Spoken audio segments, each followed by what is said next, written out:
برادر، سوال دوم.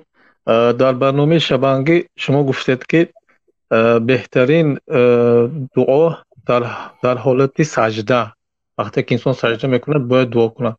اکنون ما غیر از سبحان ربی الاعلی دیگه چیز نمیگوییم در وقت سجده. اگر اون خیلی با زبان تاجیکی گفتن ممکنه یا فقط عربی باشد؟ در نمازهای فرض به هر حال ممکن نیست، لیکن در نمازهای نافله بعضی علما گفتن که من یگان دلیلی نمیدانم که من کند و غیر زبان عربی در سجده دعا کندم اجازت هست گفتن. لیکن اگر همون دعاهای جامعه حفظ کنید بهتر است، مثلا مانندی ربنا اتینا فی الدنیا حسنه و فی الاخرة حسنه و قنا عذاب النار، همین موی سفیده هم از یاد میکند. یعنی که پروردگار رو برای ما در دنیا نیکی را ده، در آخرت نیکی را ده، از عذاب دوزخ نگاه دار. همه چیز پرسیده دلکه، نیکی های دنیا، همه چیز، زن و مال و فرزند و خانه و همه چیش میداره. آخرت نیکی ده، جنت، و از آتش دوزخ نگاه دار. هیچی نمان مگر هم پرسیده.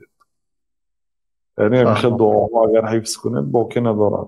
رب زدنی علما، پروردگار علم مرا زیاده گردان. یا رب ارحمهما کما ربیانی صغیرا، پروردگار پدر و مادر مرا رحم کن چطوری که آنها در خرد سالم مرا تربیت کردند. این دعاهای الله تعالی در قرآن امر کرده است. و قل رب زدنی علما و قل رب ارحمهما کما ربیانی صغیرا. بگو یعنی الله تعالی فرمان داده است که ما گوییم که رب ارحمهما کما ربیانی صغیرا، ای الله پدر و مادر مرا رحم کن چطوری که آنها در خردسالی هم مرا تربیت کردند. همین گونه دعاهایی که الله امر کردگی هست در قرآن هم از مانند دعای حضرت یونس لا اله الا انت سبحانک انی کنت من الظالمین. کم کم اذیت کنید تا برادرها.